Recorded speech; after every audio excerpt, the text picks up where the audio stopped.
نحمده ونصلي على رسوله الكريم اما بعد فاعوذ بالله من الشیطان الرجیم بسم اللہ الرحمن الرحیم۔ برادران اسلام، آج کے اس درس میں ہم تعوذ کے ثمرات بیان کریں گے۔ دعا ہے رب ذوالجلال حق بات کہنے اور اس پر عمل کرنے کی توفیق عطا فرمائے۔ برادران اسلام، اعوذ باللہ من الشیطان الرجیم پڑھنے سے بندے کو 5 فائدے حاصل ہوتے ہیں۔ دین اور ہدایت پر استقامت ہوتی ہے، شیطان مردود کے شر اور فساد سے بچاؤ ہوتا ہے، اللہ کی پناہ کے مضبوط کلا اور قرب کے مقام پر داخلہ ہوتا ہے،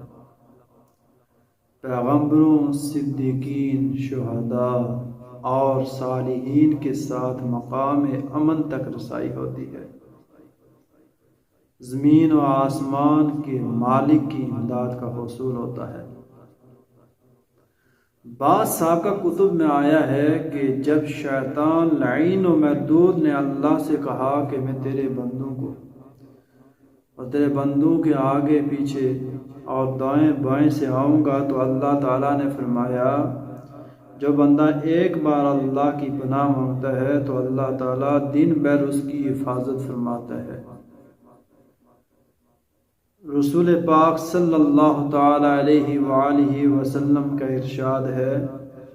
اللہ کی پناہ طلب کر کے گناہوں کے دروازوں کو مقفل کر دو،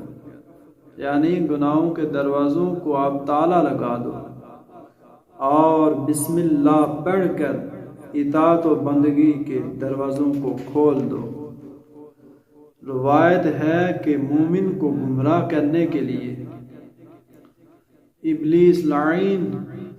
روزانہ 360 لشکر بھیجتا ہے۔ جب مومن اللہ کی پناہ مانگتا ہے تو اللہ تعالیٰ اس کے دل کی طرف 360 بار نظر فرماتا ہے، اور ہر بار نظر فرمانے سے شیطان کا ایک لشکر تباہ ہو جاتا ہے۔ اب شیطان کے ڈرنے کی جو چیزیں ہیں، وہ چیزیں جن سے شیطان ڈرتا اور بھاگتا ہے، وہ یا تو استعاذہ یعنی اللہ کی طلب کرنا، پناہ کی طلب کرنا ہے، یا عارفوں کے دلوں کے نور معرفت کی شعاع ہے۔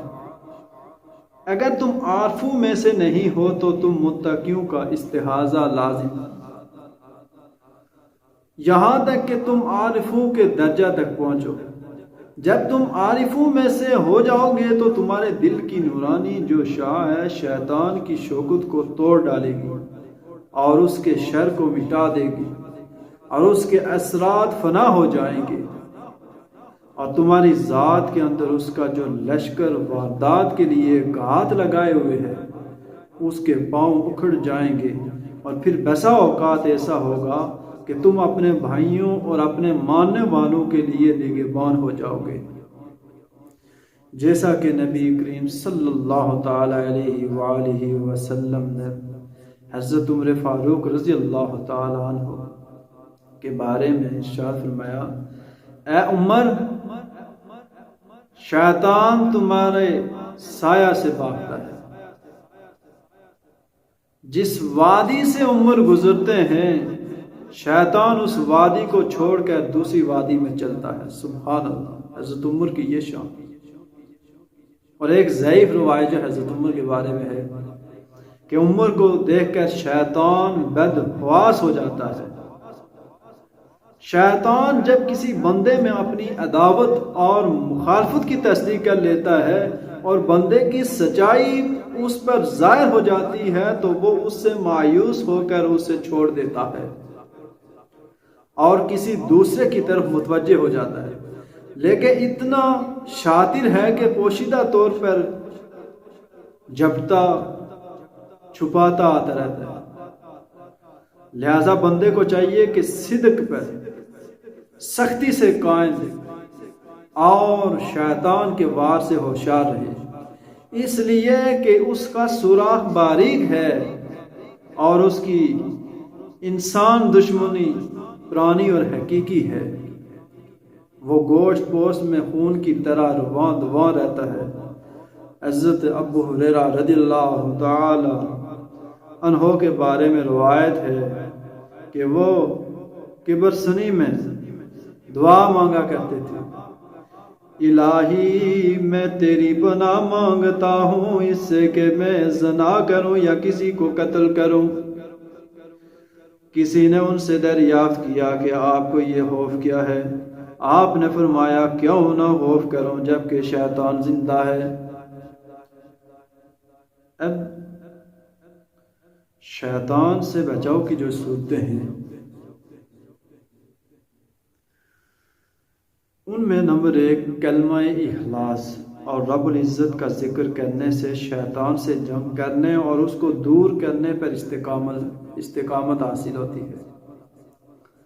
رسول اکرم صلی اللہ تعالی علیہ وآلہ وسلم نے ارشاد باری تعالیٰ بیان کرتے ہوئے فرمایا، لا الہ الا اللہ، میرا کہلا ہے، جو شخص یہ کلمہ کہے گا میرے کہلے میں داخل ہو جائے گا، جو میرے اس کہلے میں داخل ہو جائے گا وہ میرے ہر عذاب سے محفوظ ہو جائے گا۔ رسول اکرم صلی اللہ تعالی علیہ وآلہ وسلم نے ارشاد فرمایا، جس نے پورے اخلاص کے ساتھ لا الہ الا اللہ کہا وہ جنت میں داخل ہو گیا۔ شیطان عذاب کا وسیلہ ہے۔ بندہ جب کلمہ توحید پڑھتا ہے اور کلمہ توحید کے تقاضے یعنی واجبات کے ادا کرنے اور ممنوعات کے ترک کا لباس پہن لیتا ہے، شیطان یہ لباس پہنے دیکھ کر اس سے دور بھاگ جاتا ہے اور اس کے پاس آنے کی جرات نہیں کرتا۔ جس طرح جنگ میں سپاہی سپر کے ذریعے دشمن کے وار سے محفوظ ہو جاتے ہیں، اسی طرح بندہ شیطان کے فتنے سے بچ جاتا ہے۔ گویا یہ چیزیں اس کے لیے سیر بن جاتی ہے۔ بسم اللہ کا ذکر بھی کثرت سے کرنا چاہیے۔ روایت میں آیا ہے کہ نبی مکرم صاحب اللہ صلی اللہ تعالی علیہ وآلہ وسلم نے سنا کہ ایک کہہ رہا تھا کہ شیطان ہلاک ہو۔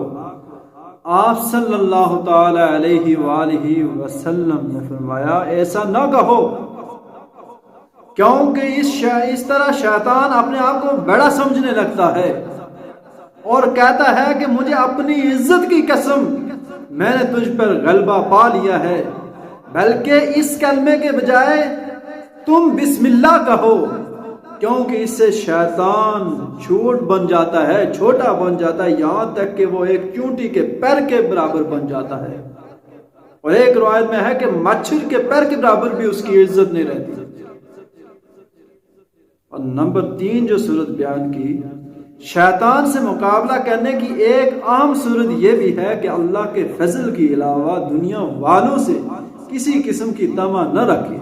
نہ دنیا والوں کی مدد کرے، نہ ان کے مال کی، نہ ان کی تعریف کرے، نہ ان کے جتھے اور گروہ کی، نہ ان کے تحفہ اور ہدیہ کی، کیونکہ دنیا اور دنیا والے سب شیطان کی فوج اور اس کا جتھا ہے۔ دنیا میں آدمی اپنے مال کے ساتھ اور بادشاہ اپنے لشکر کے ساتھ ہوتا ہے، لہذا بندے پر لازم ہے کہ نمبر 1 ہر ایک سے امید منقطع کر لے، نمبر 2 اللہ پر توکل اور بھروسہ کر کے ہر ایک سے بے نیاز ہو جائے، نمبر 3 اپنے تمام معاملات اور تمام حالات میں صرف اللہ کی طرف رجوع کرے، نمبر 4 حرام اور حرام کے شبہ سے بھی گریز کرے، نمبر 5 مخلوق کا احسان نہ لے، اور نمبر 5 مباح اور حلال چیزوں کے استعمال میں بھی کمی کر دے، نمبر 6 خواہش نفس اور حرص کے ساتھ کھانا نہ کھائے اور اس لکڑہارے کی طرح کمائی نہ کرے جو بغیر دیکھے بال اور تمیز کے رات کے اندھیرے میں لکڑیاں جمع کیا کرتا تھا۔ تیر و خوش کی کچھ تمیز نہ تھی۔ جو شخص اس کی پرواہ نہیں کرتا کہ اس کا کھانا کہاں سے آتا ہے، حلال ذریعے سے ہے یا حرام سے ہے، تو اللہ تعالیٰ بھی پرواہ نہیں کرتا کہ اس کو دوزخ کے کس دروازے سے داخل کرے۔ لہذا بندے کو چاہیے کہ ان تمام باتوں کا خیال رکھے اور اس طرح کار بند ہو کر شیطان اس سے نا امید ہو جائے اور اللہ تعالیٰ کی رحمت اور کرم سے وہ محفوظ ہو جائے۔ اگر بندے نے ان باتوں پر عمل نہیں کیا تو شیطان اس کے دل اور سینے پر سوار ہوگا۔ ارشاد باری تعالیٰ ہے، جو شخص رحمان کے ذکر سے غافل ہو جاتا ہے ہم اس پر شیطان کو مسلط کر دیتے ہیں، بس شیطان اس کا ساتھی بن جاتا ہے، کبھی نماز میں وسوسہ ڈالتا ہے، کبھی ایسی باطن نفسانی خواہشوں میں مبتلا کر دیتا ہے جو حرام یا مباح ہوتی ہے، اور کبھی وہ بندے کو فرائض کی بجا آوری، نیک اعمال، سنن، واجبات، عبادات اور طاعات کے بجا لانے میں رکھنا ڈالتا ہے،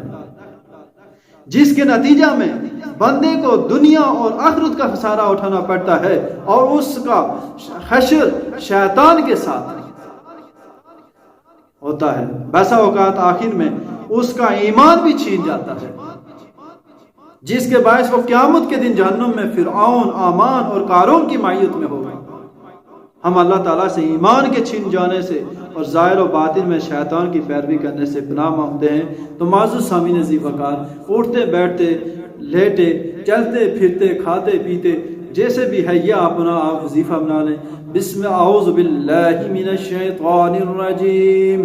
بسم اللہ الرحمن الرحیم، یہ کلمات حیات دہراتے جائیں، اس کو اپنا ورد بنائیں۔ اللہ تعالیٰ اس کے فیوز و برکات سے ہمیں مستفیض فرمائے اور شیطان کے شر سے، حاسدوں کے حسد سے ہمیں محفوظ فرمائے۔ وآخر دعوانا ان الحمد للہ رب العالمین۔